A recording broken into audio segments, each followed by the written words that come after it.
Okay, hey everybody. We will make a start here. So welcome to Planning Committee B for February. I'm Councillor Ben Burton, the chair. I'm also joined today by Gareth Arnold, Development Manager, Jane Mellor, Democracy Officer, Jodie Ingham, Lawyer, and Sandra Brannigan, Senior Lawyer, on this side of the table. Bit of housekeeping, as always, just make sure you've got mobile phones turned off or on silent. And if there's a fire alarm, just follow us to the exits. And if anyone needs a break for the toilets are to the rear here. But we'll take breaks between items anyway, if people need to go. I will move on. We don't have any apologies today for item 1. For item 2, are there any declarations of interest for anyone today on the committee? No, can't see any. Item 3 is public participation, general public participation. This is rather than on any specific planning item. We have one speaker, which is Ben French from York Green Party. Ben, if you'd like to come up and speak. When you're ready, if you can just make sure you press the button that says mic and the light is green. And you will have 3 minutes to speak when you're in to start. Thank you, Chair. I'm actually going to choose to speak in a personal capacity today because not all people in my party agree with me, and that's politics. But the thing that links both these applications today, the garages at Hawthorn Terrace and also the medical centre, is the thing that links both is actually housing. Now, as I don't need to remind councillors, the city is in a housing emergency. As of last March, figures announced said that 1,500 families, 1,500 households are on the waiting list, stuck in temporary accommodation. I don't think that figure has gone down. Now, in light of this, the committee should consider that surely every decision considered by the council and planning needs to address the housing emergency in York, the accelerating rents, and serve the vulnerable, particularly addressing social and affordable housing. There is a huge deficit in this area. Now, I'm sure the councillors are all very excited about the local plan being delivered this week and the plans for supposedly 20,000 homes across the next period. But I note that of this, only 200 a year were deemed social or affordable. Now, this was so poor that even the inspector's report itself called it disappointing. Now, I just want to turn to both of these applications in turn. First of all, item 1, the erection of additional temporary structures as a primary care medical centre just off Tadcaster Road. Now, there are some concerns about accessibility, and I do think these should be taken into account. But the key thing here for me is that a 2-year development on a crucial brown site land that was earmarked for housing development in the local plan is depriving York of really needed housing. The council needs to make these strategic decisions, make these hard decisions in the short term to ensure this is housing is delivered in the long term. In section H1, there was promises and plans for this to be a brownfield site. This would delay these plans much further, and I'd urge the committee to consider this. Secondly, item 2, the much controversial 5 affordable homes planned in New Earswick in Hawthorn Terrace. Now, this is only 5 homes. I've heard some people say this, but that's a huge impact for those 5 families, 5 households who have a permanent place to stay. No one has much influence in this world, but I'm sure the committee can consider that the decisions they make do make an influence to real people. The council must start as they mean to go on and serve the needs of the city's most vulnerable residents. There are numerous concerns by the councillors and local residents about trees, village character, and much else. The council can surely consider all of these and take these into account, but must work really hard with the developers to make sure this goes ahead. This can be subject to all the conditions the committee wants, but surely this needs to go ahead. These are really important decisions. Now, it's only 5 affordable homes, but the council should surely start as they mean to go on. If they block 5 affordable homes now, it's another 5 here and it's another 5 there, and we know how that works. So I urge the council to make a brave decision and brave decisions above the noise in strategic aim of affordable housing and set a precedent for pushing affordable housing delivery for the most vulnerable residents in the city. Especially in light of the 100th anniversary of Joseph Rowntree's death it would be really exciting if the council could push this development forward. Thank you. Great, thank you. Thanks for your time, and we'll take that into consideration as a committee going forwards. Thanks for that. We'll move on to item 4A, which is, oh no, sorry, we're going to move things around because I'm aware that most of the people here who are speaking, public participants, are here for the second item. So we'll shuffle it around so we take that item first, so that if you would like to go home, you can afterwards.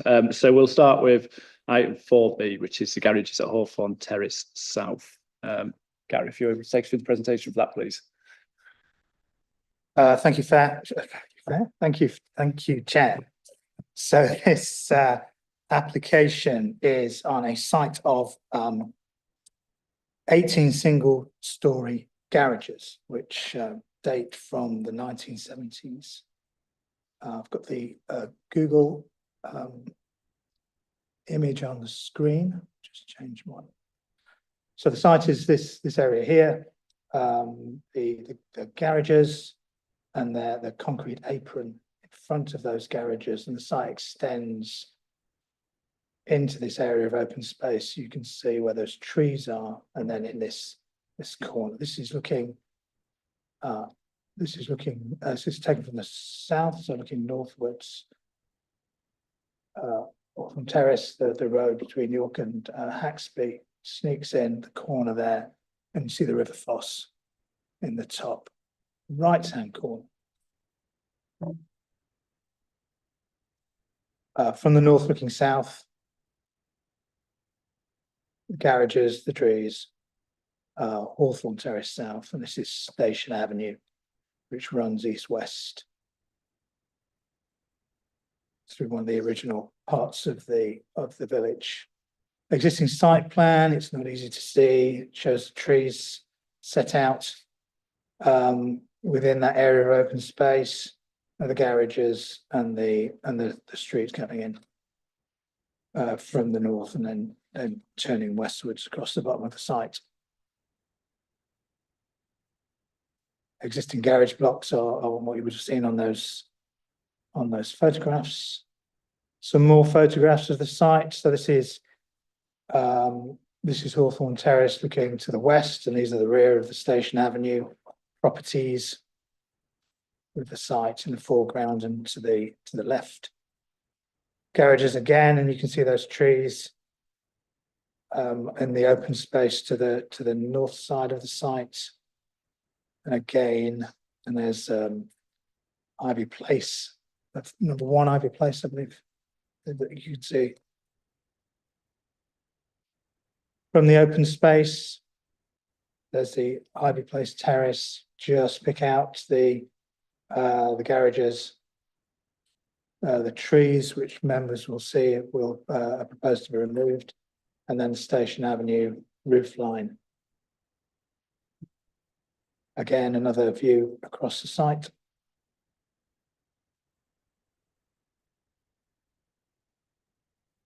And then this is from the southeast corner.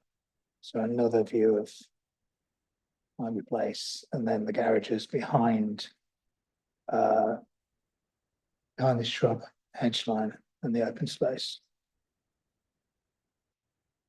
Said the proposal is for the demolition of garages and the construction of 5 two-storey houses.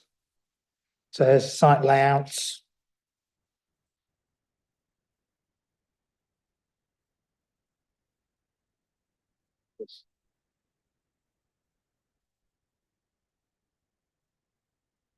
So 5 two-bedroom houses, 6 parking spaces, so 1 per dwelling, and then a visitor's parking space.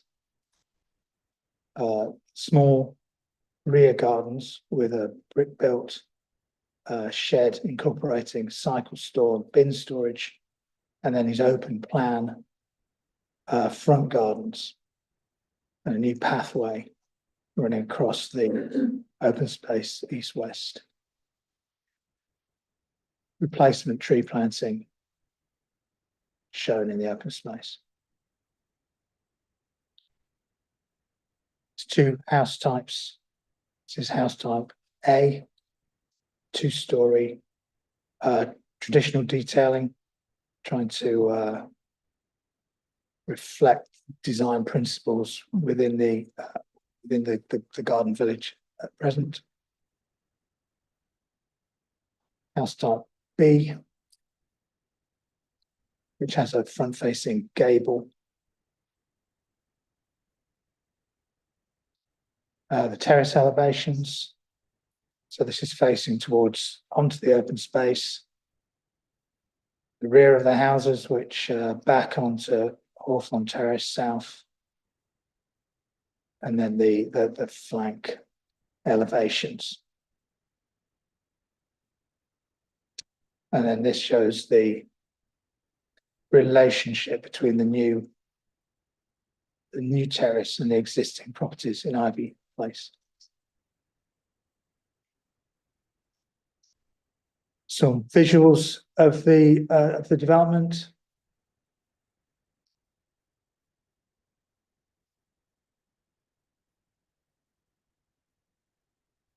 And then the cycle and storage shed. Members are interested in the design of that.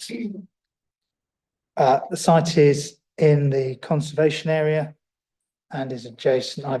The Ivy Place dwellings are grade 2 listed. I'll go back to the site plan. There is an update in front of members. Firstly, an update on the status of the local plan. Members will be aware that we've received the inspector's report on the examination plan, and they've concluded that subject to their proposed modification, the plan meets the criteria for soundness as set out in the MPPF. The inspector's report and the proposed modifications will go to full council on the 27th of February. Until the plan is adopted, where the policy is applied inclusive of the inspector's proposed modifications, it's considered it will carry significant weight in the decision-making process. Specific updates for this application: an additional consultation response. New Earswick Parish Council said they have no objection to the amendments that they were consulted on. I read that as being they maintain their in principle objection, but they don't object specifically to the solar panels that were proposed in the last round of consultation. I have a consultation response from the FOSS Internal Drainage Board recommending a condition securing the drainage layout in accordance with the drainage layout plan, which is already recommended as a condition. Additional representation. There's a correction to the report. There's reference to rental dwellings at I think at least 3 locations in the report, but it is proposed that 3 of the houses will be for rent and 2 of the houses will be for shared ownership. I'm also recommending an additional condition to remove permitted development rights for the construction of front garden boundary walls and fences, and that's in the interest of the character and appearance of the conservation area.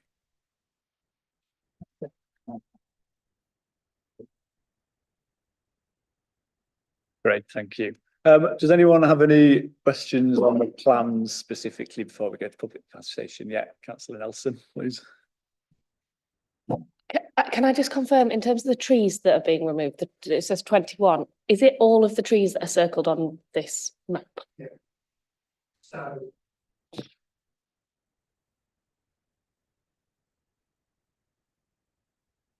it is that line of trees along the rear of the garages. So if you go back to that map that we were on before, so where it says G5, it's not relating to G5. Okay, good. And T5 and T, all of those ones are staying Yeah, so it's these ones here. marked Okay. dotted line. So there's G4, G6, which stands for group of trees. Yes, yeah, I understand. G7, I think that says G8, and then Yeah, T10. And do you know which one of these? It did say somewhere one of the trees or 2 of the trees could have warranted a TPO. Yeah. So it's Which one this specifically? this birch and this this group of birch trees as well.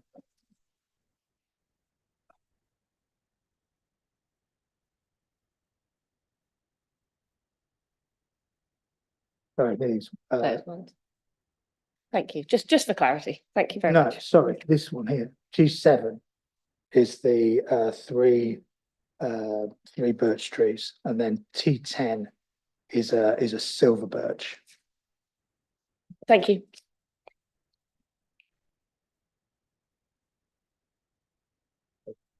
Councillor Melly, and I've got Councillor Watson. Thank you, Chair. The Conservation Officer raised concerns about the rear boundary going all the way up to the road and not allowing for any pavement or grass verge on the southern edge of the site. Is that different from what's there currently? Because it looks like this proposal uses the same access road that's currently there for the garages. Is there currently a pavement or grass verge? There's so currently, sorry, gone the wrong way. There's the apron. Actually, it's probably easier to show on that. Not that one, this one. So the footpath, it's a footpath on the south side, and that connects in through a very narrow pinch point next to the garages there. And then there's a footpath that goes into the site through this corner and joins up with that that existing footpath. So what is proposed is there's no footway proposed on the south side here. And so I think the Conservation Officer considered that to be uncharacteristic.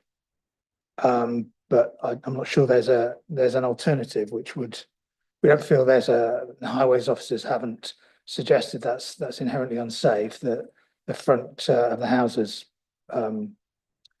would access onto this new footpath, and it's not a through road, so the only it's access to the garages and then parking on this sorry, not the garages, the parking spaces, and then the parking along this south side of the road. And I think putting a footway there would constrain the site to the point where you wouldn't have any rear private amenity space there. Councillor Waters, please. Thank you, Chair. Gareth, can you just confirm that City York Council Highways still don't support this application? There's been no change in that position. They haven't. There's no update. They haven't updated their comments from that original one. Thanks. Okay. I'm not seeing any other questions, so we'll move to public participation. I'll call the public up one at a time. You've got 3 minutes to speak, so likewise, if you can just press the button that says mic so that it's showing. Once you finish speaking, when it gets to the end of 3 minutes, I'll just let you know if you're going to overrun and just let you finish off there. And if you can just stay seated until we've checked if anyone has any questions for you before you stand up, that'd be grand. Okay, the first speaker is Virginia Shaw. If you want to come up, please.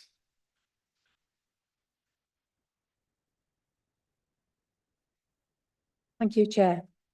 I request that the committee rejects the recommendation to approve this application on the following grounds.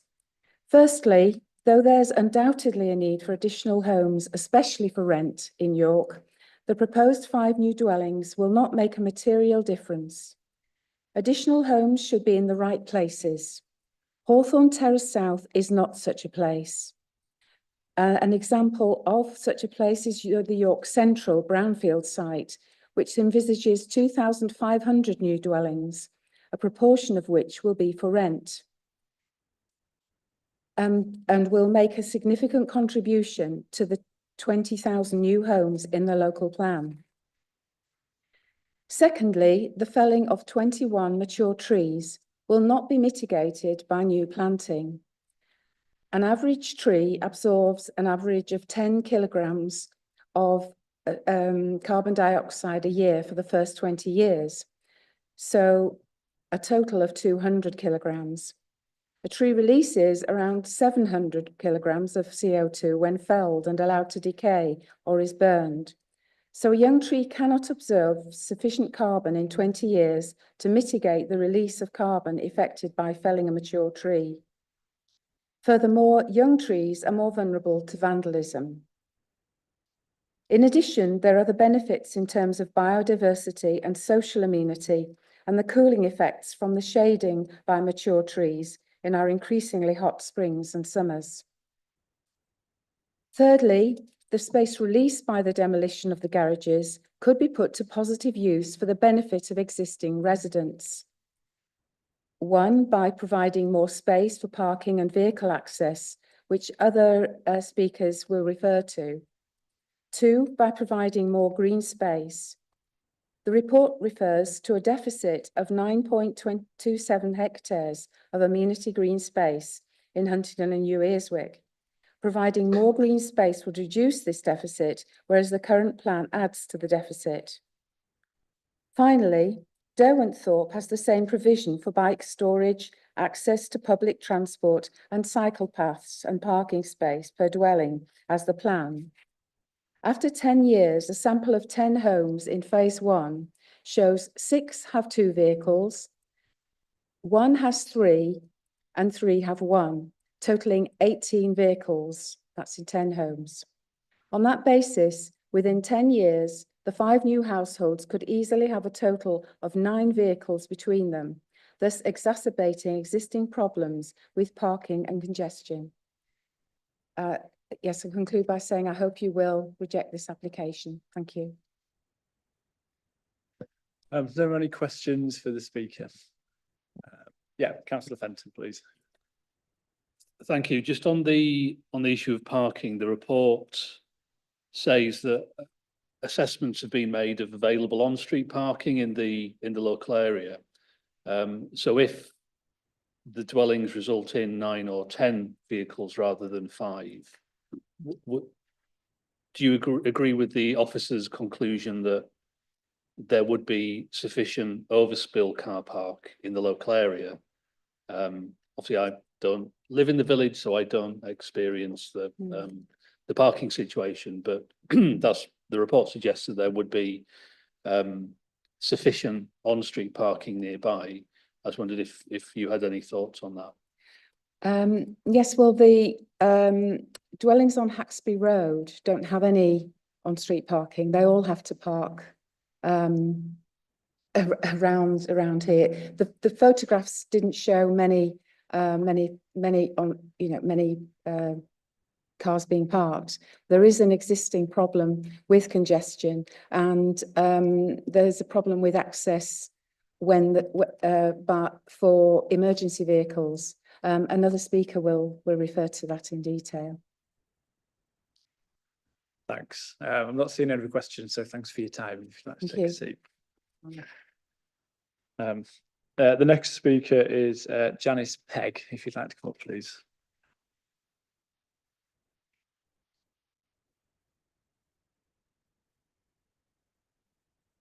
Thank you, Chair. I'm speaking almost following on from the last point. The access for emergency services and larger vehicles. Hawthorn Terrace South is a very small, narrow road with a cul-de-sac at the end where the garages are.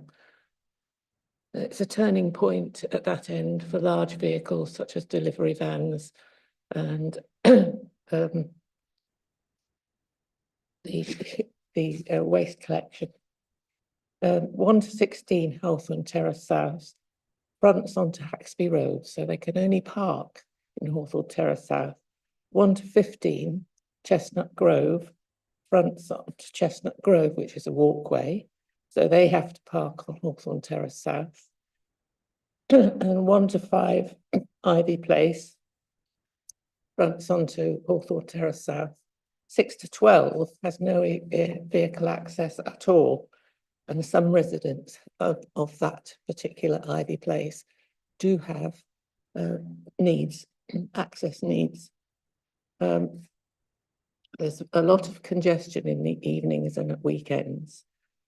And worse, if there's a fire at number 12 Ivy Place, where there's no road access at all, by the time the fire engine's negotiated its way through all the parked traffic at night on Hawthorn Terrace, but number 12 will be basically dust. There's also a problem with ambulances and access for residents who are quite elderly, who need wheelchair access. So you need quite a large vehicle for them to come down there. It's not so much the conservation and all that other points that have been raised, but it is definitely a concern, a real concern with regard to access for emergency vehicles. In the afternoon, when those photographs were obviously taken, there's not a lot of parking. But if you come down there on an evening and at night time, it's very difficult to negotiate. And it's also difficult to negotiate from a resident's point of view. There's double parking in Hawthorn Terrace. So there's 20 houses which don't have anywhere else to park already. Adding to that will cause more problems. I can only agree with what's previously been said by Virginia, so that's my point. Thank you. Any further questions or questions to the speaker? Yeah, Councillor Cullen, please. Thank you very much. Hearing your concerns about parking and safety and access, I'd like to hear any views you might have about the lack of any footpath to the south of the proposed development. Is that an issue, do you think, that would be of any concern? I do think there are quite a lot of safety concerns with regard to this particular development. And I must add that I'm not against new housing in any shape or form. I think we do need new housing, but I think there is a place for it, which is safer. And I'm not sure that this is providing that safety aspect as far as I'm concerned. I live at number 12 Ivy Place, so I see it all the time, every day. And that lack of a footpath is a clear indication that that's not a big enough site.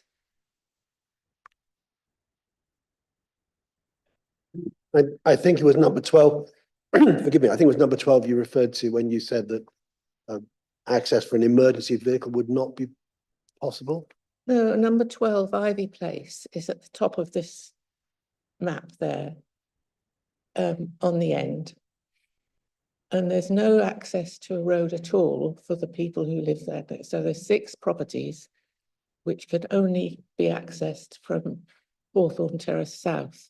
And that's provided that there's no parking on there already. When it's congested and when people have come home from work on a night time, the parking is all on Hawthorn Terrace South, as I've indicated. From Haxby Road, there's no parking. Chestnut Grove, there's no parking. And there are larger houses. Those are larger houses.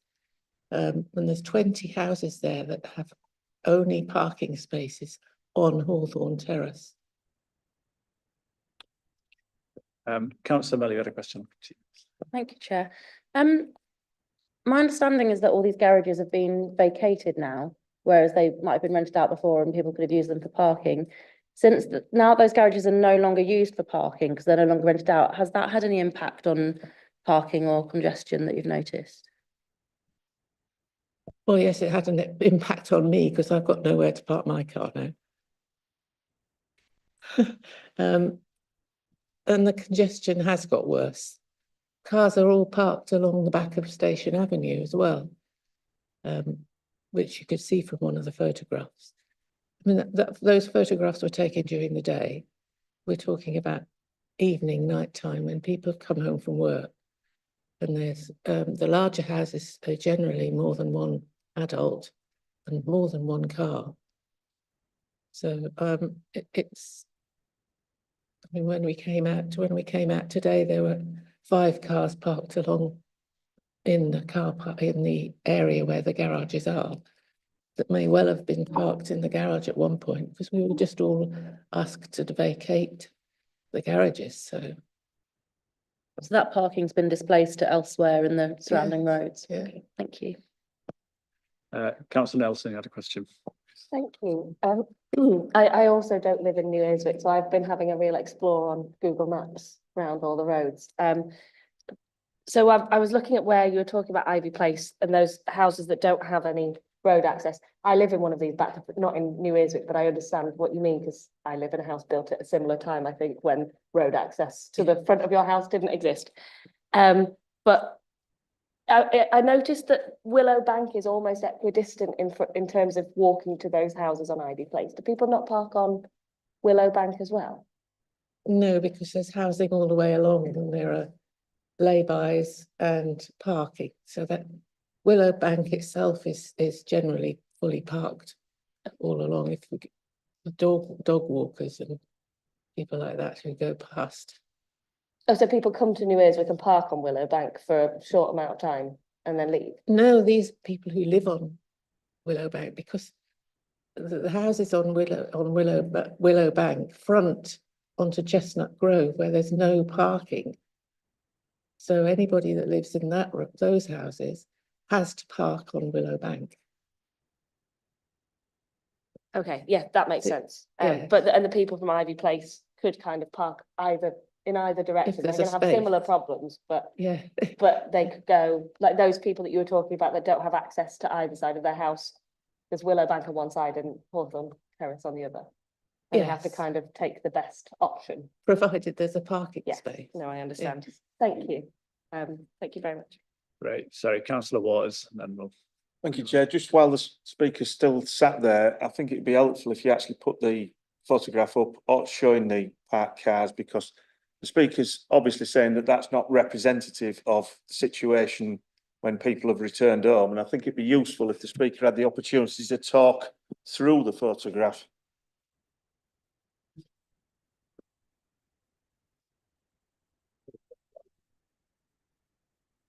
The aerial one. There's a number of photographs. Which particular photograph? The aerial one, okay.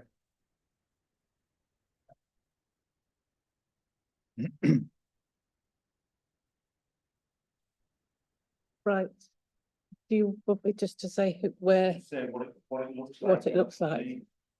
On an evening, you can fill up the whole, where the garage spaces are on that side, because of the residents who live in Station Avenue tend to park at the rear of their houses rather than at the front, because if they've got 2 cars, there's not enough room at the front. Because the village was built without consideration of cars. And so the existing properties that have been there for 100 years now you can't accommodate it on the streets that are there. Along Hawthorn Terrace South, which is the road to the left, where there's 3 white cars, and then there's another couple of cars there. Those that street is full up on a night time, parks both sides, because you've got people who have Chestnut Grove houses can't park on Chestnut Grove, and the people who live on Hawthorn Terrace South can't park on Haxby Road. So they have to park on that little bit of street there. So you've got 20, you could add another 20 cars onto that. But that's 1 car per household. But they're larger houses and they've got, I mean, they're sometimes double parked. You get people who have work with quite large vehicles who also park there on a night time. It's very difficult to tell from it. Looks fine from that photograph, but that's an aerial photograph during the day when people are out at work in their cars, but when they come home on a night time. Yeah, and at the weekend, actually on a Saturday. Yeah, that's really helpful. So yeah, thank you. Okay, I'm not seeing any other questions, so if you'd like to take a seat, but thanks for coming in. Give me your time. We'll move on to the third speaker, which is Catherine Jukes, planning agent in support of the application. If you'd like to come up, Catherine. You know the drill, so I'll let you continue. Thanks.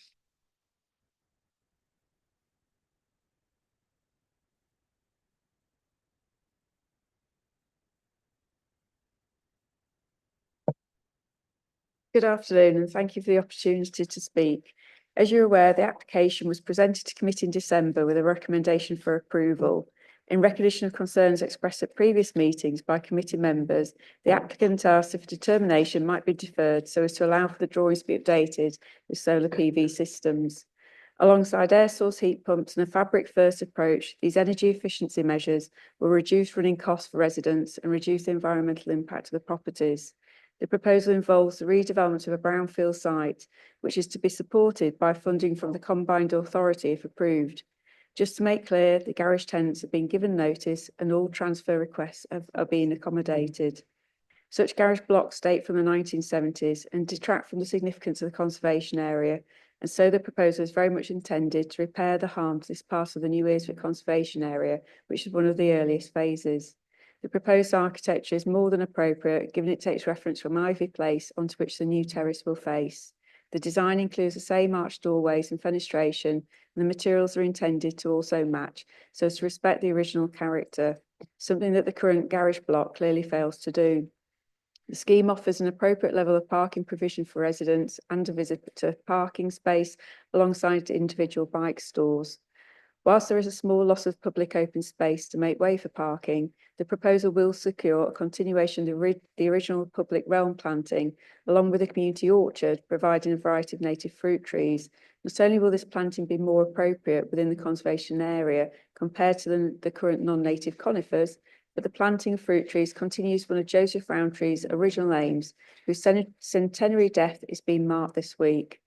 The proposal will also enhance biodiversity and ecological value through new native planting and also by making provision for wildlife with bat boxes, bird boxes and hedgehog runs. Of most importance, though, is the fact that the removal of the garages means that the council will gain 5 new affordable homes, where 3 are to be social rent and 2 for shared ownership, thereby providing desperately needed affordable family homes on a site that would not normally accommodate provision. Thank you. Thank you. Okay, questions. Councillor Orrell, come to you first, please. Thank you, Chair. Thank you, Catherine. First of all, thank you for listening to us about photovoltaics. It's not often developers listen to us, so that's very welcome. Thank you. I think probably before your time, there was a consultation exercise at the folk hall where residents were invited to go and look at the plans. We went along and we discussed it with the officers, the trust officers there, and raised the issue of parking on Hawthorn Terrace South. Mrs. Pegg is exactly correct. Evenings there, you can't move the vehicles. We did suggest at that time some of the houses there have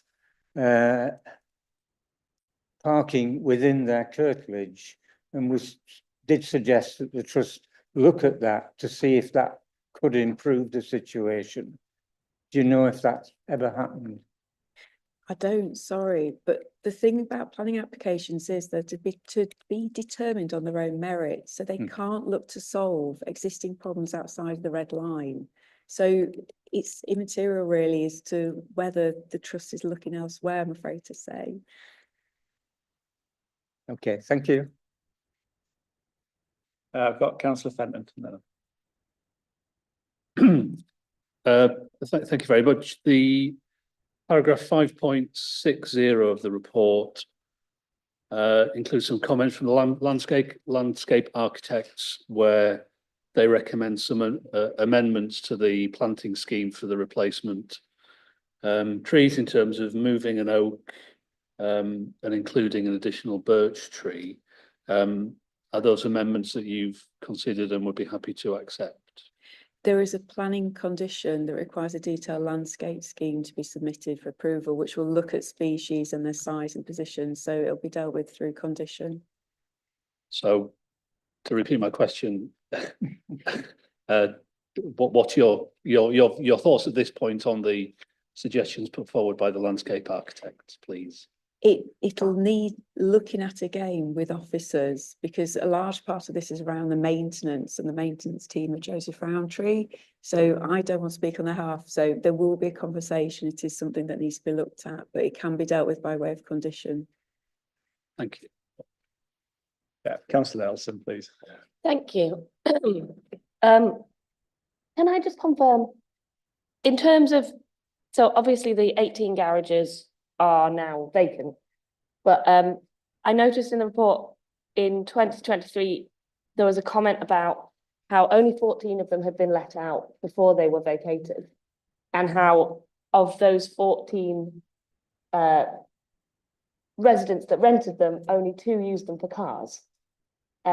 Is that correct? Or I was a bit confused about where that comment was coming from and what that was referring to. It's in 5.43. Sorry, I was going to say, there's a general pattern, or there has been a general pattern across whole New Earswick as in general, in that a lot of the garage blocks, what's happened is that over the years, because of the size of the actual garages themselves, they've become impractical for people to actually park cars in. Cars have got bigger. The garages are a size that reflect the 1970s when most of the garage blocks were built. And so what Joseph Roundtree found is that a lot of the garages have more recently been let out for storage. So people are storing their belongings in there, but not necessarily a vehicle. The other issue is that a lot of the garages, it turns out that most of them haven't been let to local residents. A survey was actually undertaken to look at where people lived in respect to the garage, and a large number of them actually live well beyond reasonable walking distance. So they haven't actually been used for people to park cars in, either because of the distance or because of the size or the practicality. So in reviewing that situation and acknowledging what was going on, that's how this proposal, along with some of the others on the Acacia Avenue and Garthwaite West, came about, because it's this general pattern that just felt these sites are being underutilised for intended purpose. I can completely understand that, and I mean, at the previous planning meeting last month, we actually had a discussion about garage sizes and what need to be the minimums and things like that.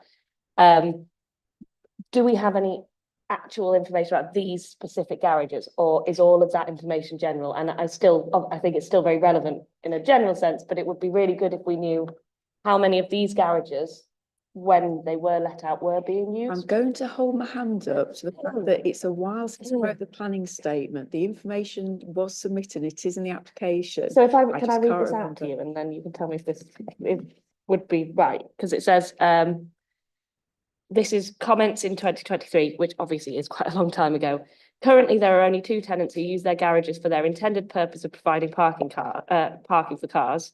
And of the 14 occupiers who were asked to vacate, 3 got in touch requesting alternate garage provision.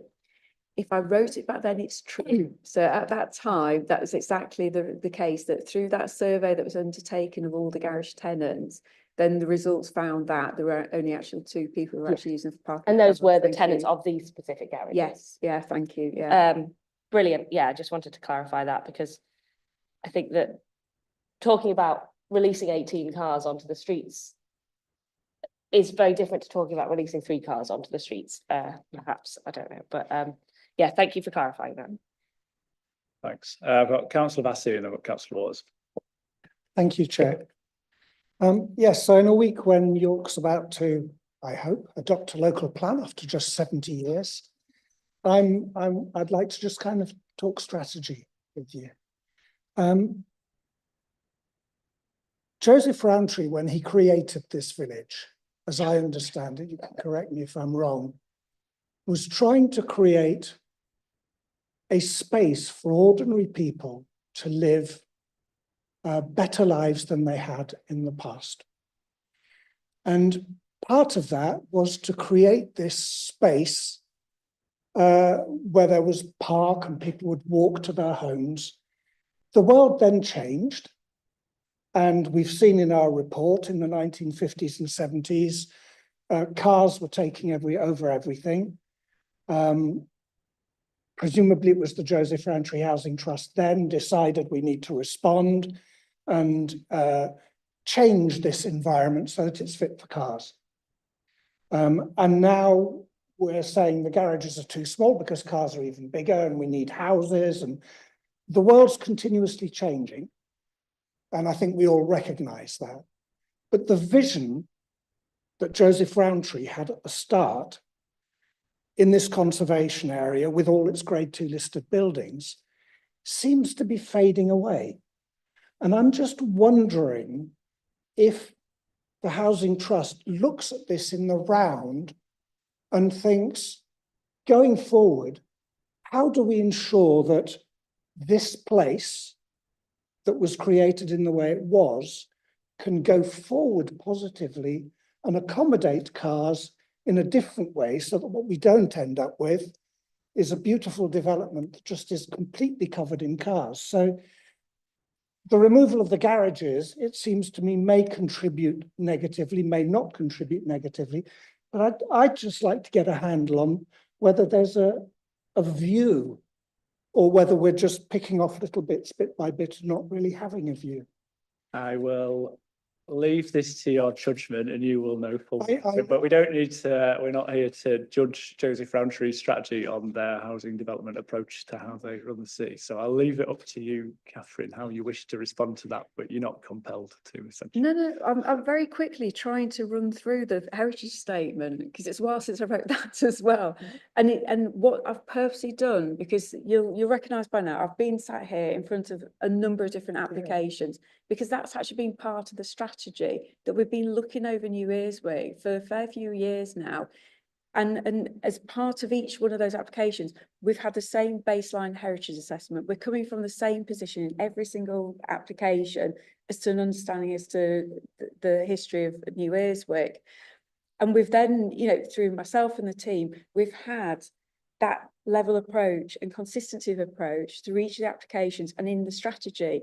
Now, one thing to note about New Earswick is it has evolved, it's adapted, it's had to look at its community and the needs of the community and how times have changed. And it's absolutely apparent when you walk through as to different periods of time and the influences and how that's then meant that the place has actually changed. Because at the end of the day, conservation is not about preservation. It's about that adaptation and just allowing things to keep moving so that we can conserve the key principles and the real heart of a place and the heritage, but actually understand that time moves on. So, I mean, there was a particular period in the 1970s, 80s that resulted in the garage block. And it's actually one of the reasons why Chestnut Grove exists as it does. Is it Chestnut Grove? The road, the footpath to the east there. Because in that review, they very much realised about the influence of motor vehicles, because it used to be a road and actually it's changed. It started looking, and Willow Bank was then built to circumvent and come round the settlement itself. And there was a huge amount of adaptation across the whole of New Earswick to accommodate cars. We're now coming to the point where actually those adaptations are no longer seen to be appropriate. Garage sizes, we know they're inappropriate. They're too small now for the size of cars. The construction, they're getting leaky, the maintenance. We can look, and we have looked, and this is the strategy side, across a number of garage sites and identified where actually there's an opportunity to repair the harm that they're now causing, in the idea that we're creating a next generation of development that, and in the future, will be seen and be read as a whole as to a particular phase. Because one thing we have looked as well in all the applications is trying to pick some of the common themes, and this is through consultation with the officers as well, common themes across the architecture and the use of materials, just so that, because one of the important things around heritage, there's two ways to look at it. You either try and make things look like their neighbours so they integrate, or you try and look at how things might read in 200 years' time as a particular phase. You can quite clearly read the layers. We've had to slightly adapt that understanding depending on the site. Here, we have looked to the neighbours and we've been very respectful about the architecture.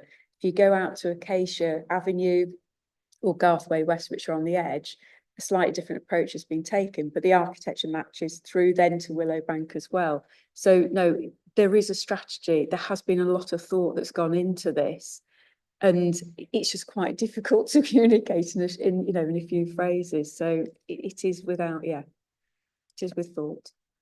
Okay, thank you. Councillor Waters, go. Thank you, Chair.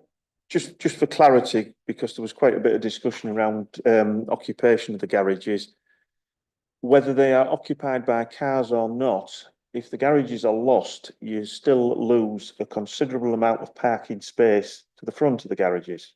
Would you agree? I'm just trying to count up how many realistically you might park in front, because yes, there is a curtilage but to each of those, but that's only associated with the person actually renting the garage. And as I've explained, a lot of people renting the garages have actually come from outside of the area. So it's more about them being able to park to access the garage for the storage rather than actually being an active car parking space. So on an evening, if it's somebody living in New Earswick and the garage owner lives some distance away, are you seriously saying that nobody parks at the front of a garage that they don't own? They shouldn't be, but it's not for me to enforce the law, is it? So, yes, that's. Second point I was wanting to make was, use of materials, fantastic. Apart from the solar panels, which look absolutely hideous. And when you look around the rest of the estate, will look even more out of place. Was any consideration given to using solar roof tiles, which would have blended in so much better, especially when everybody's talking about the Grade 2 listed buildings alongside? Absolutely. Right. Here's the thing.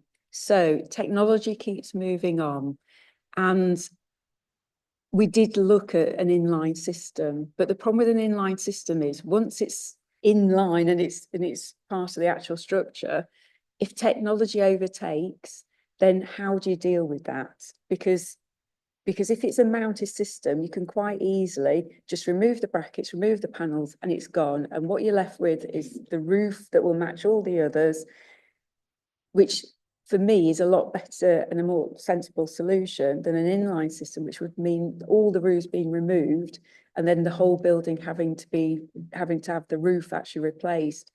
Because here lies the thing, because technology keeps moving on. So we've now got the idea that there's the solar glass that's coming through into the market, which would do away with the need for the panels. And there's other products that mean that, in another 20, 30 years, we might not need solar panels to be mounted at all. If you look at satellite dishes, absolute classic. How many redundant satellite dishes do we now see where it's an old technology? We all have Wi-Fi, don't we? And cables coming into the house. So actually, I'm going to go out on a limb here and suggest an extra condition, which is around, if it's not there already, which is around that at the point where the solar panels become defunct, they are removed. Because that's the problem we've got with satellite dishes. There aren't conditions to be able to control them being removed. But actually, and that's where one of the benefits is of an on-mounted system. We've also got to remember that where they're shared ownership, it could well be that the occupants they are actually responsible for the mounted system. So there's a cost, and an inline system is more expensive for the tenants to have to maintain if they are left responsible for it, for the shared ownership. So there's lots of little things that actually mean a mounted system is a better idea, because it's actually read as a separate structure to the roof itself, and so you're reading the property and not so much the panels. Thanks for that. The one word that strikes me though is cost. Thanks for that. We will, we'll take that into account. I would say the one nice thing about solar panels is actually they now last much longer than was predicted. So they'll only be there for about 30 or 40 years rather than 25. So we won't have to write them off too soon. So it's all good news. Councillor Fenton, you got a question? Thank you. Just a quick question about the 5 dedicated parking spaces and the 1 visitor parking space. Will any of them be accessible in terms of larger dimensions, for example, to accommodate the vehicle of a wheelchair user? Good question. I think they are actually of a standard size. Gareth could probably tell me. They are the standard size, yes. Yeah.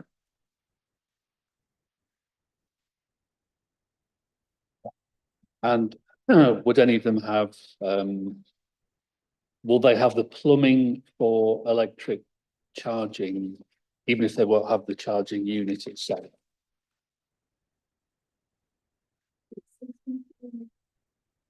It's something that's been explored, because this is also something that's been explored up at Willow Bank about the provision of shared charges, because they would need to be shared given the fact as to they're on the street in a parking bay, because it's all down to the landlord's supply of the electricity to make how to run them as a collective.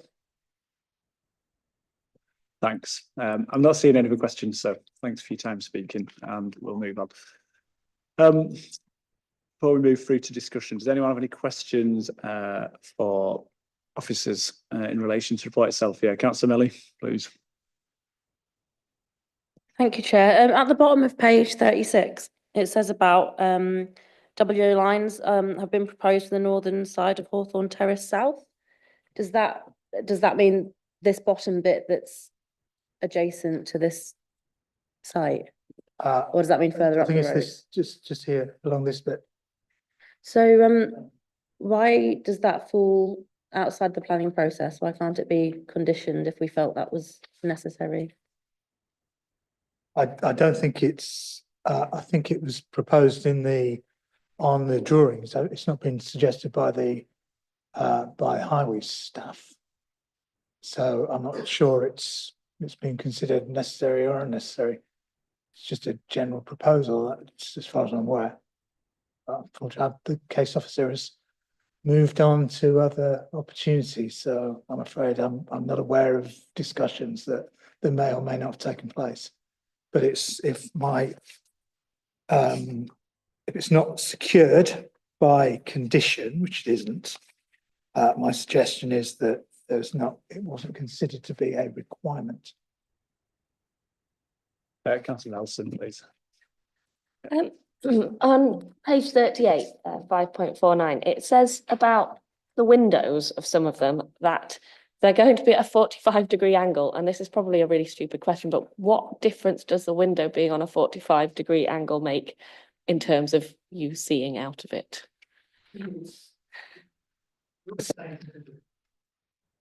Privacy. You can't, it's impossible to mitigate someone who chooses to stand on a chair and try and look in their neighbour's garden or their neighbour's windows. But in terms of general overlooking, things like the angles of windows and distances from neighbours mitigate against harmful overlooking. So in this, so on this one here, so the windows on the front, and these windows in number 1 Ivy Place are here, and that's quite an oblique angle. So you don't get a clear view into the whole of the room, for example. If 2 people are standing out the window, you'd be able to see each other, wave. But you'd hit your head because the windows. Yeah, but you don't get angled that. You don't get that clear and unobstructed view, and that's the kind of thing that the design is trying to mitigate against. Okay, one other question, but we may not know the answer to this. I perhaps should have asked this to the agent, so apologies. There is a reference to the work on Willow Bank and the green space that has been kind of approved in the planning application for the Willow Bank site, and how that over provides in terms of green space to mitigate the loss of, a relatively small but still very much area of green space. Do we know if that work has been started yet? No, the planning permission hasn't yet been granted because the legal agreement hasn't been signed. Does that impact the role that it plays within this report? I think that the officer suggested it didn't weigh very highly in the planning balance. Yeah.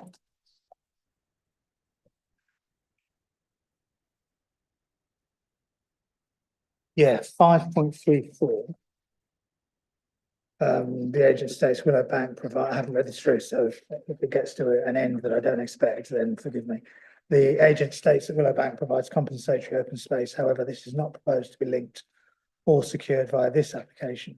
And this is already to be provided regardless of the outcome of this application. And is there any way to, or I assume that it would have been considered whether there is any way to link perhaps in some way that application, this must start after that or something like that. I mean, I would assume that the Joseph Roundtree would be perhaps doing it that way anyway, but is there anything that we can do in terms of I don't, conditions or no, anything? I don't think so. I don't think you could, well, I don't think you definitely couldn't Yeah. link this application with a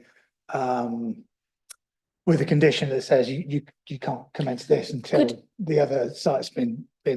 Could you condition the replacement of the open space, knowing that it's already intended to be replaced, but could you condition that this amount of open space is provided somewhere else? I don't see how you can, Okay. because there's no land identified. The officer's point in 5.34 is, I mean, that's a view. I don't see why you couldn't have, if there's a scheme that is in the local area, which provides more open space than our planning policies would normally expect it to provide. And I'm afraid I can't recall if there was any particular reason why that was done. I don't see why you couldn't have regard to that, especially when the area of open space is quite small. It's being led. Obviously, that's not the officer's view here, but I don't think it's quite as clear cut as it's been set out in 5.34. But the officer here was saying that, in their view, it's playing balance the impact of such small area of open space was outweighed by it. Yeah, absolutely, I understand. So just to clarify all that, the Willow Bank development will result in a vast loss of open space, not an increase in open space. So to try and say that there's some sort of connection here doesn't work. I think there might be an issue there about whether open spaces exist on the ground or whether it is publicly available for use. I think that's probably it's publicly available for use, yeah. Right. Thank you. Thanks. Councillor Vassie, please. Thank you, Chair. Just a question for clarity. There isn't any mention in this report of biodiversity net gain. Is that because this application precedes the change in regulation last year? Yes, that's correct. Although there is a condition about biodiversity enhancement. So we have considered that bit of the MPPF that talks about benefits and the policy which talks about net gains, but the 10%, yeah, that isn't, this application doesn't trigger that requirement. Right. Okay, thank you. Thanks. Yeah, Councillor Collick, please. With the reference at 533 to an assessment not being provided by the applicant to demonstrate the open space is surplus to requirements, is that something that would normally be expected, anticipated, required in this form of application?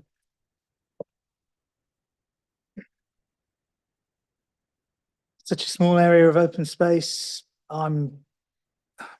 it's a matter of judgment, I think.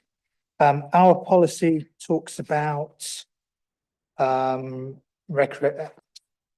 space of recreational importance. The MPPF talks about loss of any open space. And again, the case officer in the subsequent paragraphs is quite clear. There's a conflict, but they consider the loss of open space is minimal in this instance, and the proposal would still allow for informal green space to be accessible to the public. And then there's an issue they consider it wouldn't cause harm. And then there's an issue in terms of the weighing that up in the planning balance. So there is a conflict, but your judgment is the scale of that conflict, the scale of the size of the open space, and the planning benefits that derive from the application. So in an application of this scale, there's no requirement to provide an assessment of that surplus or otherwise of open space.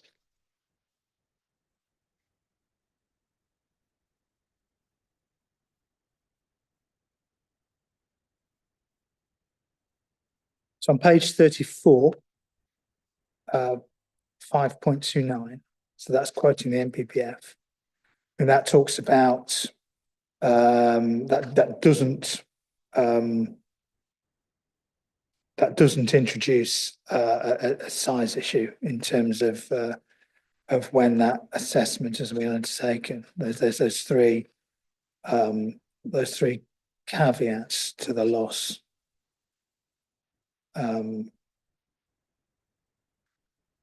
None of which would be covered here in terms of that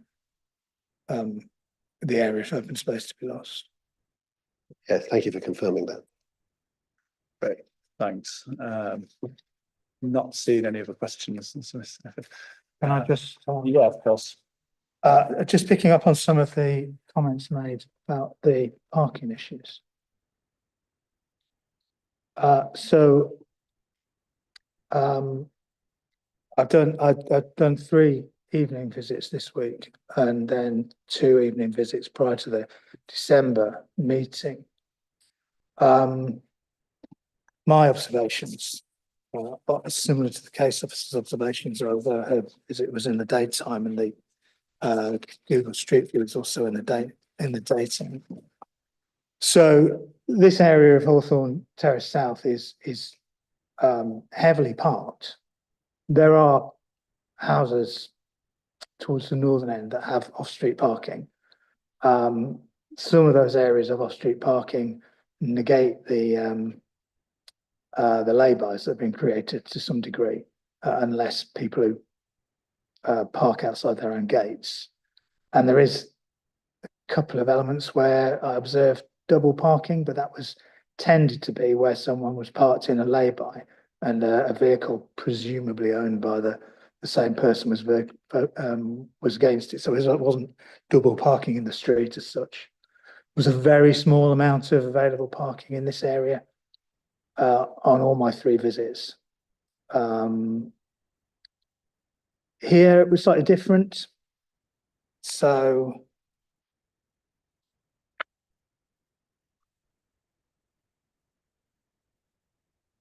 there's been 4 or 5 cars parked, including one parked in this apron in front of this garage.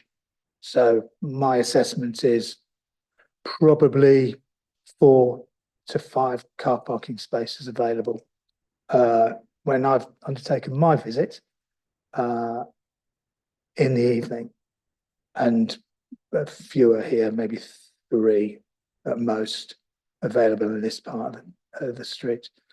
But you have to take into account that this is with these garages now taken out of use. So we know what the impact is of those garages being removed from use, because that's the situation that we're in at the moment. So there is some overspill parking here. I didn't assess this street, which is the name of which has disappeared from my mind, that runs alongside the Foss, the River Foss.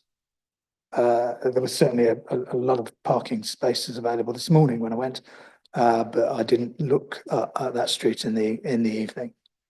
So that's the benefit of my observations, my recent observations outside of half term. Thanks. Above and beyond the cause of planning. Right, we'll move into, I'm not seeing any questions or anyone else coming forward. Move into discussion, sorry. So I'll start with Councillor Rowland and I've got Councillor Waters as well. So. Thank you, Chair.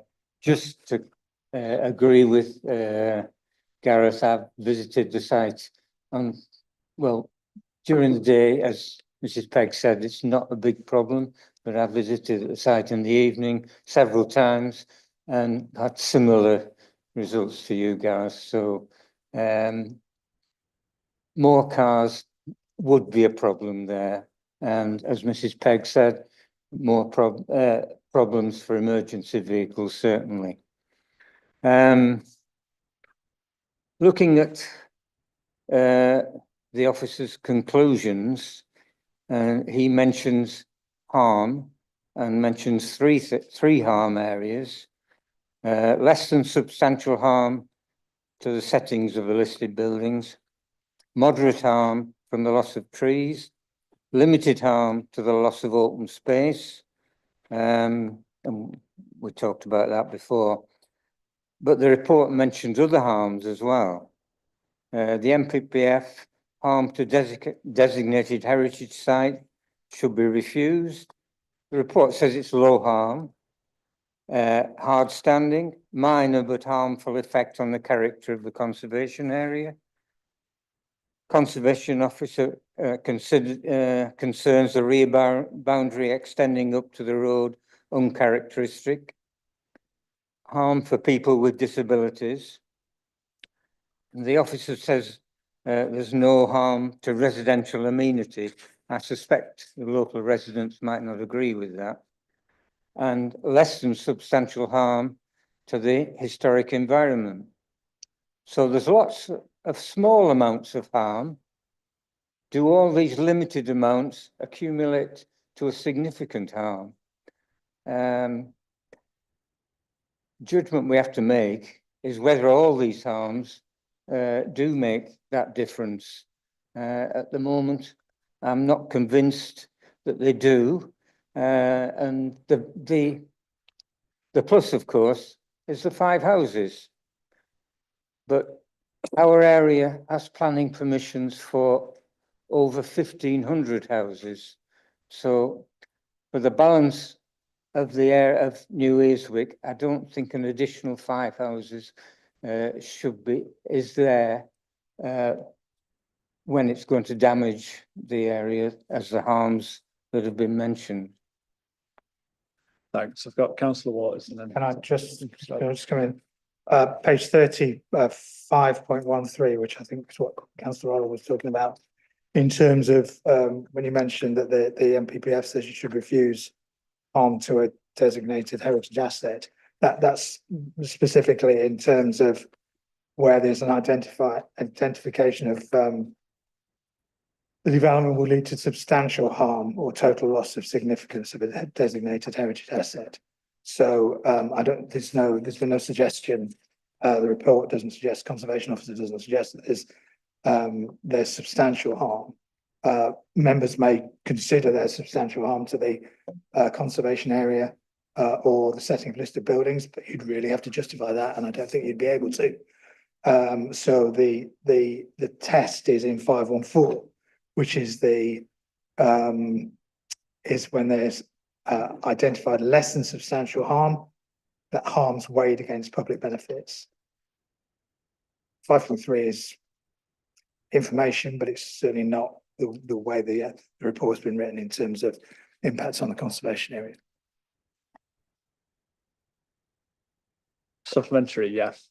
Thank you. I just wanted to clarify, because you both talked about your evening visits, and Councillor Orwell said he agreed with you that in the evening there was no room for extra cars, but I didn't think that's what you said your conclusion was from your evening visits. Did I just wanted to. No, that my 4 or 5 cars parked. So if you look at the size of the cars here, and I think there was a transit van as well parked at some point in here. So I observed 4 to 5 cars parked, of which one was on 2 of the 3 nights was parked here. So my assessment was there's probably about 4, sometimes 5 spaces available along here, because these properties don't have rear parking. So And can park on Station Avenue at the front of the they can park on properties, yeah. Station Avenue in front. So further up, I think you can see some Yeah. cars parked, and that's the amount of in curtilage parking is increased the further you go up. Yeah. But there is Hawthorn space on Terrace, but that's the busier. other side. But some of those, some of that in curtilage parking then takes away street. Thank you. That was my understanding of what you said. Councillor Waters, I'll come to you now. Thank you, Chair. I think Councillor Vassey made very good points earlier when he was querying the Joseph Rowntree Housing Trust strategy on New Earswick. Well, the strategy appears to be to shoehorn properties in wherever they can get them, and that can only be achieved at the expense of existing residents' amenity. Now, whether that amenity is open space, trees and biodiversity, or the clear harm to the local highway network, and the fact that the council's own highways development control department can't support this application should mean that it's completely dead in the water. We should not be approving extra housing if it creates chaos for existing residents. And if anybody wants to see an example of that, I suggest, as one of the earlier speakers mentioned, go and have a look round Derwentthorpe. There's cars parked everywhere. There's cars parked on the footpaths. There's cars parked blocking access around roads. There's cars parked on verges. There's cars parked on private garden areas. It's chaos. And all that went through planning. All that had all the very fine words from the Joseph Rowntree Housing Trust, and nobody does anything about it. We cannot possibly approve this and create chaos for the residents that live around it. Thank you, Chair. Thanks. Got a couple of hands. I'll just go quickly. So I've got Councillor Fenton and Vassey. Just to put kind of my points forward, I hate to disagree with you, Councillor Waters, but I do think that, I mean, the Highways Authority have been quite clear in their objections to this, but I think as we've seen since the garages have ceased to be used, that it would appear that that impact on the highways has not resulted in the kind of impact that they'd have predicted, and highways often tend to overestimate the impact of damage that removing garages will have on the highway compared to what actually is the reality. I've had experience working on schemes of removing garage sites before in cities, and the actual existence of the garage creates quite unpleasant urban areas and areas that are not overlooked, areas that aren't covered, places that aren't particularly pleasant to spend time in. So there is a benefit to replacing them with housing, and whilst it does have impact on residents who are nearby, which is understandable, you have to also take into account, even though there is going to be 1,500 new homes, there's also going to be these specific 5 homes that will have 5 families in them that they will appreciate and benefit from them. So it's weighed up those two things. And for me, I think the highways ones can be absorbed by the existing highway network because of the additional parking spaces that are provided, the type of housing it is. So I'm more inclined to support would be where I'd stand in alternative, but I'll move on. Councillor Fenton, please. Thank you, Chair. So obviously this is a windfall site, and windfall sites do and will play an important role in providing additional affordable homes, which the draft local plan, there is a recognised shortfall. So windfall sites such as this are important, do play an important role.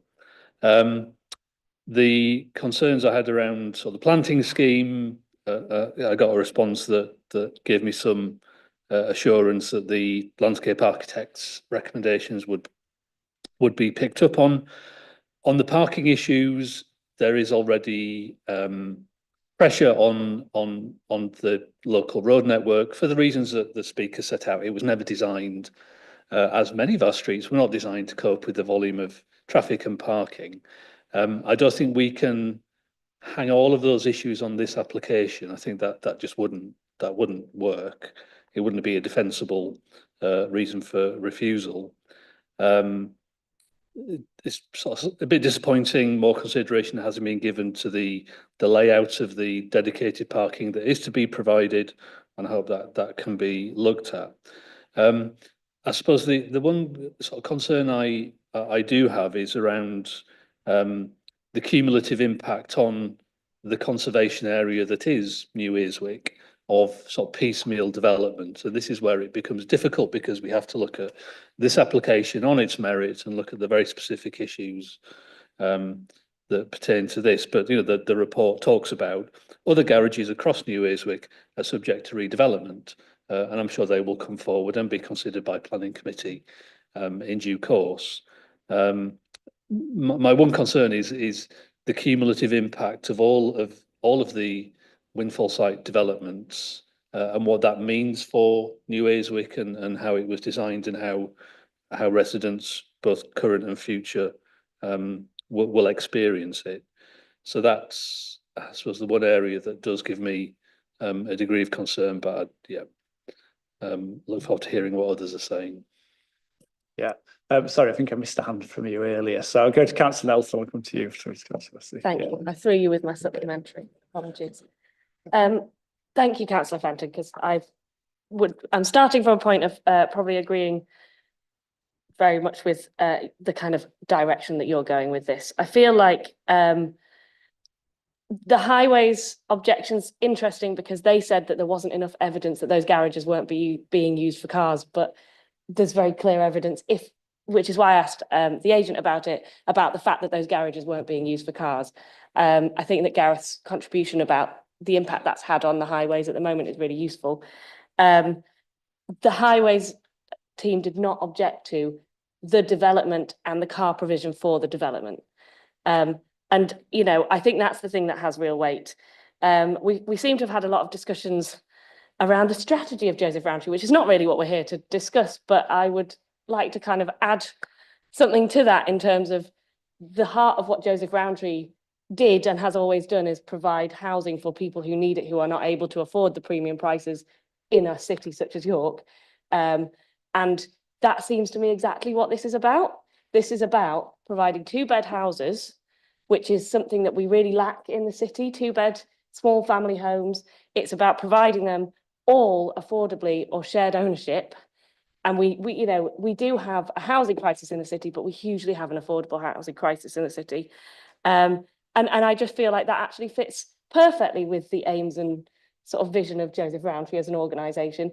I can think of 5 families currently in my ward stuck in 1-bed flats on a waiting list for 2-bed houses for them and their children. So I think that if I can, we probably all can. I don't think we can have enough of this type of housing in an affordable way. And for all of those 1,500 houses that are potentially coming forward, how many of those are the 400 to 500 grand, 100,000 4-bed, non-affordable sort of houses? What we need is affordable houses in the city. And that is what this application provides. And looking at this application on that merit alone has substantial weight, which the officers have recognised. I also think that when we're talking about the conservation village and the look of New Earswick, I think it's actually remarkable how much work Joseph Rowntree and the officers have done to make sure the architecture fits. It fits the architecture of Joseph Rowntree houses near me. It's really been very thoughtfully done in terms of the bricked arches, in terms of the look of it, in terms of the colour and the materials. And I don't see how these houses will be incongruous to what's already there. I think there's an awful lot of care been taken to make sure that it fits in. And finally, this application isn't here to solve the issues on Hawthorn Terrace South.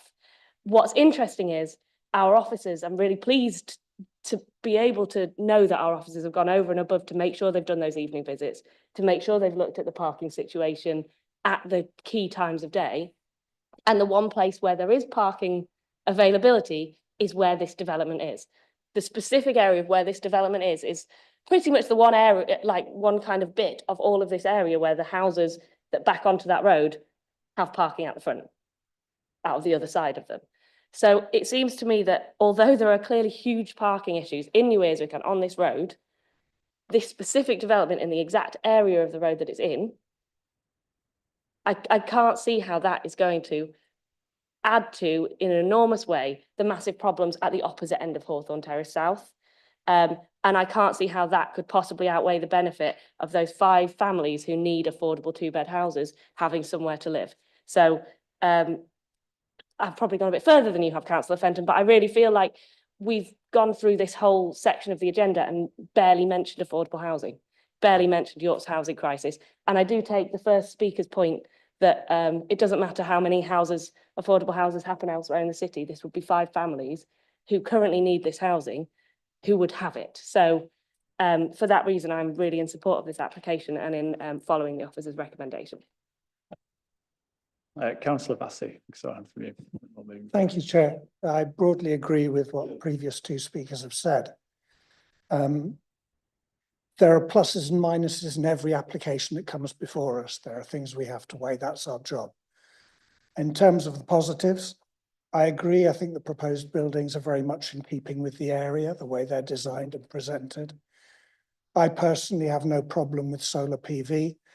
I also accept the argument that trying to create something that's going to be fit for purpose in 50 years is actually an error of judgment, because we don't know how we're going to live, how we're going to heat homes, what our energy is going to be, how we're going to travel. To think in terms of 20 years is probably as far as you can do if you're usefully trying to create a built environment. I'm happy with the tree planting proposals. I'm also happy with the argument that we need more affordable homes. The area where I'm still kind of trying to get my head around of it is this parking thing. And the reason I think I raised the issue of strategy and vision is because historically, Joseph Rowntree have been important to this city because they brought vision. And I completely accept that they could not envisage in the beginning of the last century that private cars were going to take over our streetscape. What I mean when I ask questions like that about vision, and I know it can't be before you worry, I'm not going to say this should be a condition attached to this application, but what I would like to see is an organisation like Joseph Rowntree looking at that in the round and thinking to themselves, maybe we could build an underground car park that would house 100 cars. It would be a mess for a year, and then it would be covered with parking, with landscaping again. And then there would be a way for the people who live in this place to hide their vehicles, and for the vision that had originally been created for Rowntree's new Earswick to be reinstated. I know that's not a condition for this, but that's what I always feel is missing when we look strategically at things. But broadly speaking, on balance, I'm minded to support. Okay, thanks. Councillor Melly, and then move to a vote. Thank you, Chair. I don't think that this development would cause any detrimental parking issues. There is parking provided, enough for 1 vehicle per property. If anybody has more than 1 vehicle, it sounds like there is, from all the evidence we've got, there is a little bit of capacity on the road to accommodate that extra parking capacity. It's not the cause of the existing parking issues, and I don't think it's going to exacerbate those parking issues to the extent that it meets that threshold for refusal.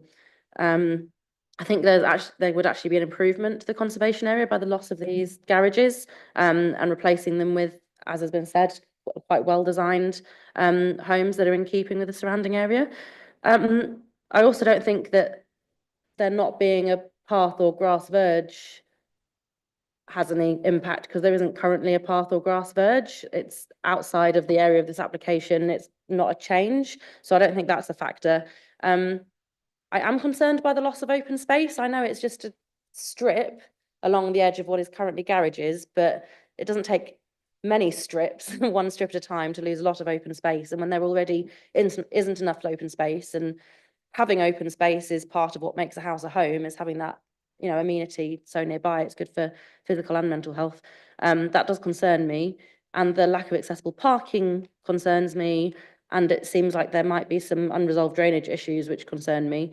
But all of those concerns are outweighed by the not just provision of 5 homes, but 5 affordable homes. So I'm happy to, if it hasn't already been done, propose the officer recommendation with 1 small amendment to 1 condition, which we've covered before, I think, in another similar application. Condition 18, which is about cycle storage, which says that cycle storage has to be constructed and retained solely for such purposes. But in the report, it says that cycle parking won't be solely for such purposes. It says it will also be for garden storage and that sort of thing. So I would delete the word solely from that condition. Come out. Of course, yeah. Somewhere. Oops. Actually, sorry, to take your point when you raised it the last time. That was a badly worded condition. I mean, here, I think there's a discrete cycle storage area within the garage, within the shed, either side of the cycle stand. So, where is it? Sorry. So I think that particular bit where it talks about cycle storage is specifically about that smaller area of the shed, whereas the previous one that referred to the whole shed, which was clearly too big just for cycle parking. So I'm not sure that one, but I'll leave it up to you if you feel that still. Well, then I'm happy to propose it with or without the word solely, and if someone wants to second it, they can offer their opinion. Councillor Cullick had your hand up. Yes, thank you, Chair. It's been mentioned more than once, the issue of the design of the parking and provision for disabled parking, and I'm wondering therefore whether that's something that can be conditioned. I think The design of that parking in order to provide at least one wider bay, is that something that would be within our gift as a committee to require? Providing a wider bay either reduces the number of parking spaces or eats into the open space. I'm sorry, I don't have details of why a wheelchair accessible space wasn't considered to be necessary in this particular development, whether it's down to the design of the houses, but it creates other issues. Yeah, it's going to create.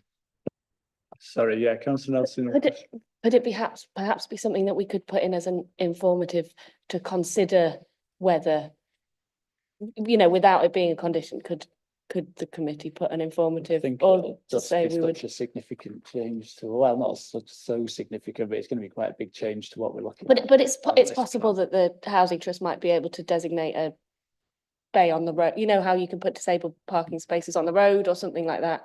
I wondered whether an informative, just asking them to look to see whether a disabled parking space could be included somewhere, and if not, it's not a condition, but we could ask them to look. I think what we say is any resident with a disability can request a disabled parking space on the street outside of the planning permission process. And an informative doesn't make a difference, because if it's an adopted highway, I think probably that has to be at the initiated by the resident rather than the housing trust. But I don't know that. I'm not an expert. Okay. Thanks. I mean, an informative doesn't. It helps the developer think about the issue, but it wouldn't necessarily provide a space. Yeah. Okay. I propose that we just look at it as it currently stands in that reasoning. If I had a proposal, would anyone like to second that we move to a vote on this one, please? Yeah, Councillor Baxter. Okay. So I don't think we're taking any changes. So as is, please, Gareth, if you'd like to read us through the recommendation.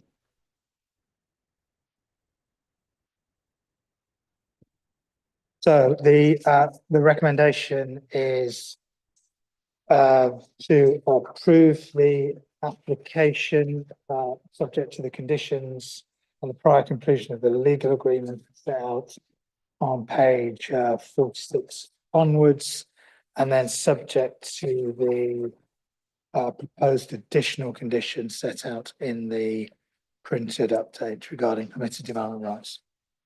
Okay, thank you. Okay, can I see all those raise your hand if you're in favour of moving the officer recommendation as presented there?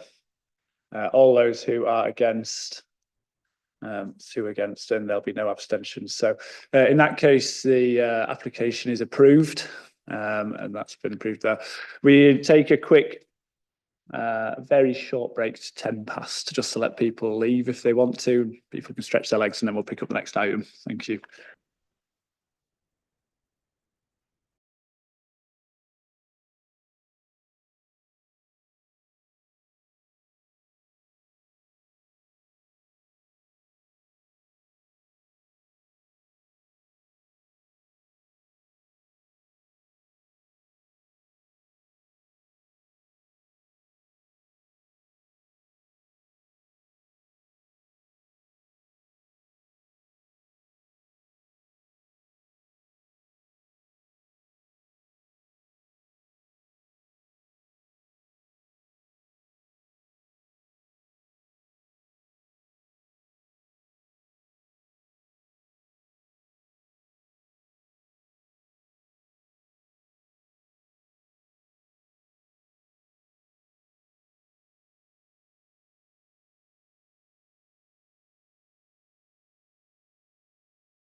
Okay.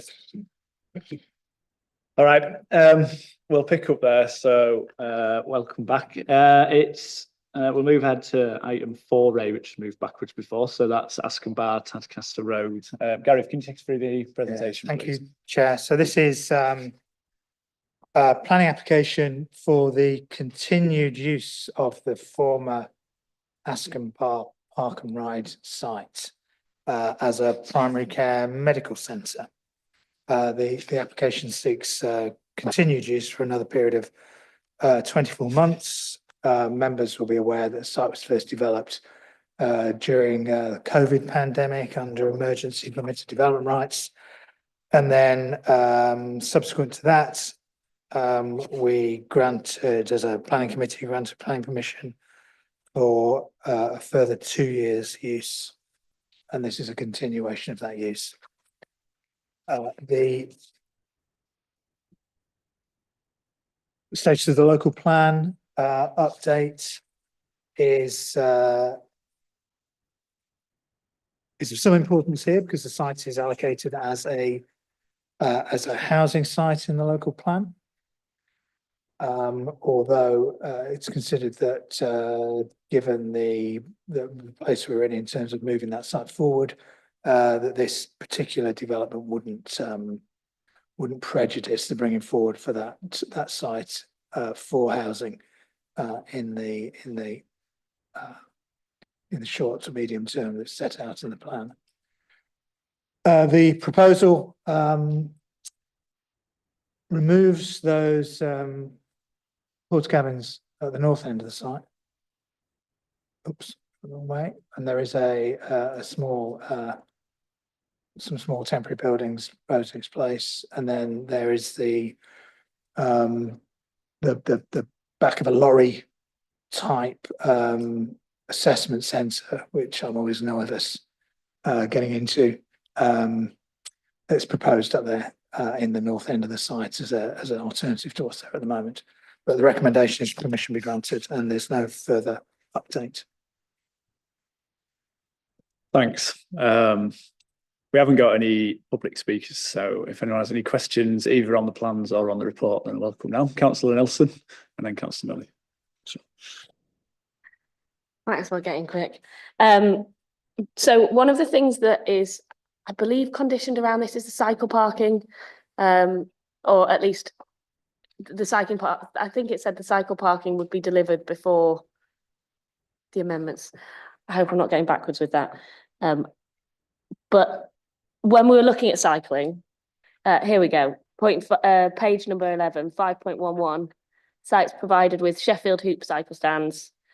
My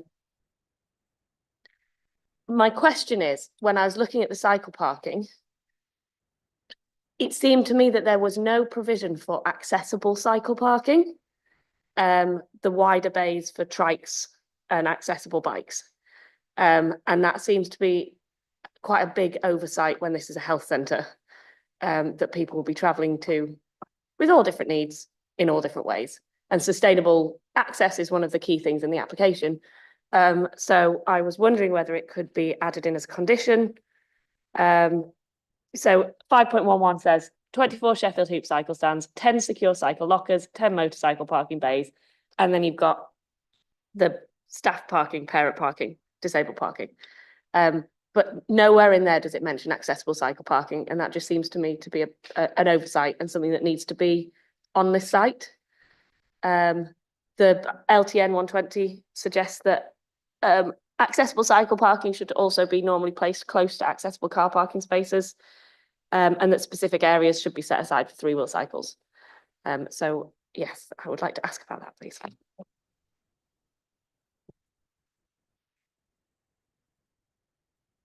My comment. Is there anything we can do to add that in? If members feel that that is reasonable and necessary, then there's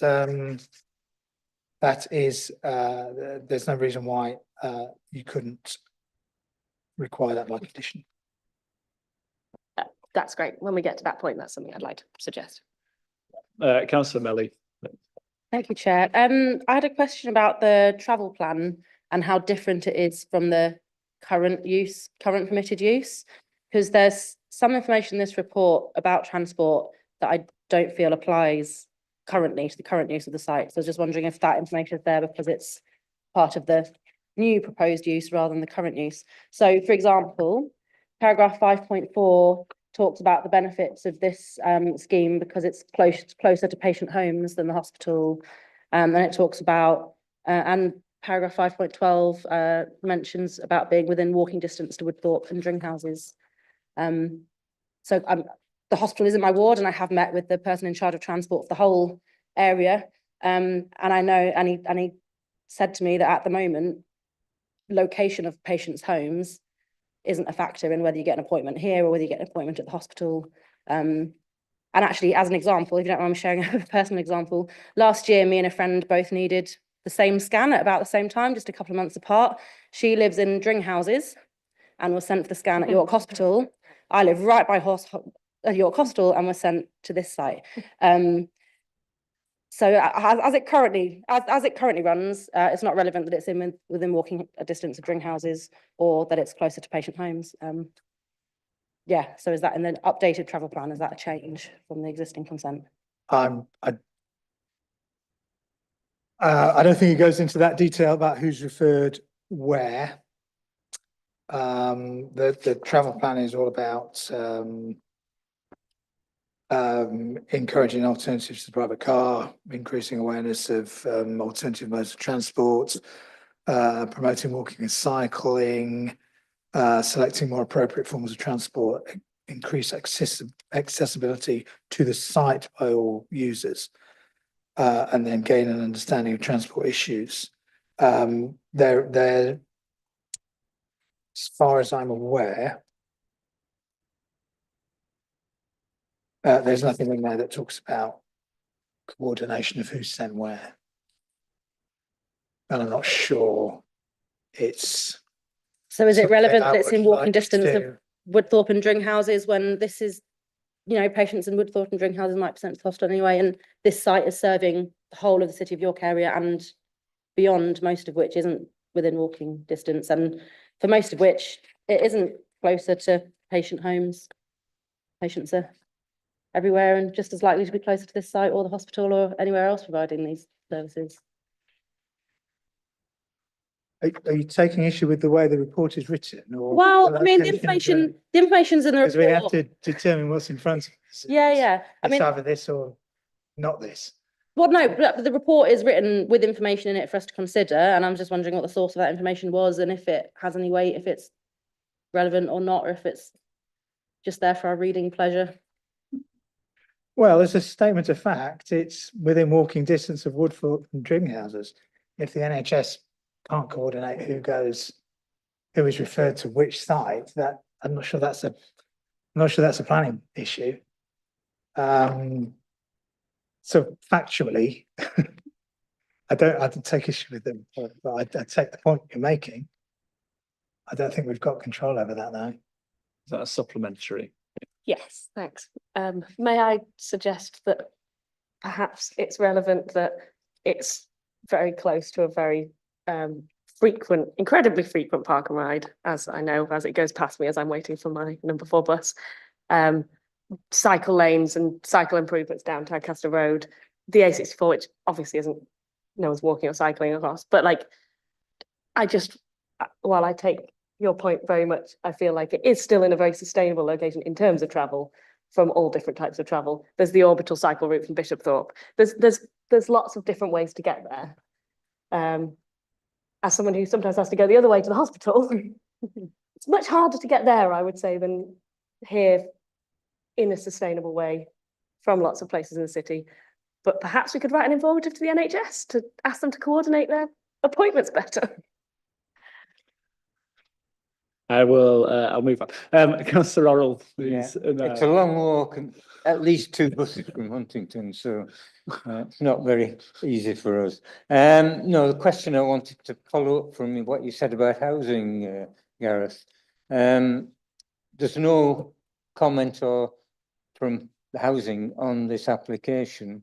I'm not sure how many houses are in the local plan for this area.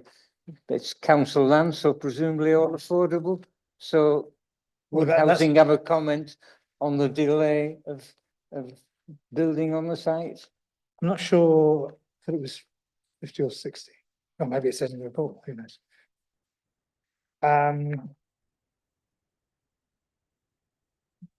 Yeah, I thought it was 60. But you know, that's a local plan, quite high level assessment. I'm not aware of any work done thus far in terms of bringing it forward. But it is, as you say, it is council owned site. It's leased, and the lease, you know, that the lease can be terminated, I guess, if we need to move that on. It doesn't gain any use rights by having a series of planning permissions. So we're not getting into the realms of inadvertently changing the use of the land. I think given the timescales involved, it's not holding up bringing that site forward, Right, as far as I'm aware. Just that we had a very strong comment on the last application from housing. I thought there might have been a comment from them about the potential for this site. No, I have spoken to them, and say that the answer was that it wouldn't prejudice bringing it forward. It wasn't being held up because of this use of the site. Councillor Collock. Thank you, Chair. That pretty much covers what I was going to ask. I was just looking for a little more clarity around that. And particularly having heard the comments of our very first speaker this evening, which was pertinent to that. But this is of a temporary nature, and it's good to know that it doesn't in any way hold up the allocation of that site for housing, including affordable housing. So I will say two things, just to make a personal comment as well. There are some services which are available in various places. For example, if you're giving a blood sample for a blood test, you have the opportunity of going either to Monk's Cross, if you happen to be on Huntingdon side of the city, or to this site, if you happen to be find that closer. And there are many cases where patients would have the choice and would have the options. And obviously, this may well be much easier to get to for many. But also an entirely tongue-in-cheek. But whilst we're talking about travel plan, I would have thought that given the proximity of the East Coast Main Line, an additional station at this point would answer an awful lot of questions. Wouldn't it? Can we include that in the travel plan? We insist on it. It's a question. Can we include that? I've got Councillor Bassey and then I've got Councillor Waters. Thank you, Chair.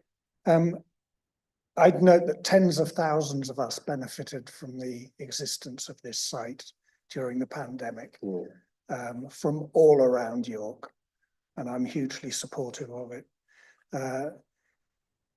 The questions that have just been asked about housing sort of cover what I was going to ask, because I would very much like to believe that an application for a permanent primary care centre will accompany any application for housing on this site. And in a sense, my question's a fake question, because I really just want to know if we can move to the vote, because I suspect all of us are happy to see the existence of this usage of the site. Yeah. And while you've had your hand up, Councillor Waters, we'll just continue quickly. Thank you, Chair. I was just going to refer to the same point, but seeing as I've been somewhat blunted in that, might I just say it was treated very lightly, was the issue of the travel plan and patients being sent from one side of York to the other. This is going to be approved, of which none of us have any doubt. Why couldn't we put some form of informative? I personally would rather see a condition, but I know it couldn't be enforced. But at the very least, let's have an informative written that states that we would like, as a local authority, to see scheduling of appointments and such like to be done on a more geographical basis because of travel considerations, environmental considerations, and last but not least, the fact that it's a damn sight more inconvenient and expensive for residents to be chewing about from one side of York to other, passing a facility, in some cases, passing a facility that's nearer to them.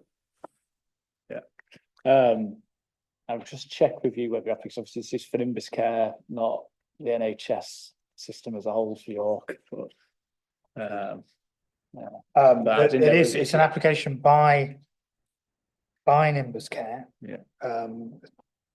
Part of the NHS setup, I don't know. An informative just gets that view of the committee out there. That wasn't making light of the discussion. I was pointing out that we don't have control over the planning system won't have control over who gets referred to where. Yeah, I think that's fine. We can add that. We can add that in. Yeah, that's no problem. On that basis, then, can I just move the officer's recommendation? And let's. Yes, yeah. I'll take that as, I think. Second. Yeah, okay. Councillor Bassey to second, as he's already mentioned it before. In his talk. Okay, great. Gareth, can you take us through the recommendation, please? Thank you, Chair. The recommendation is to approve the application subject to the conditions on page 13 onwards, with the additional informative as set out by Councillor Waters. Okay, Are we including an additional condition on accessible cycle parking? And the additional condition that I have written down on accessible cycle parking. Well remembered. Councillor Fenton. I mean, it's a bit of a shame that the applicant hasn't come to answer some of those questions, and certainly I had a few as one of the ward councillors, and the travel plan and mitigating the impact on an already busy road network would have been another question to ask. So I'm happy that that's going to get an airing. I didn't see anything in the conditions around noise, pollution, noise issues, because there have been issues on this site with a very noisy, very polluting diesel generator. So if you were waiting at the bus stop, you were standing next to the generator that was really quite noxious.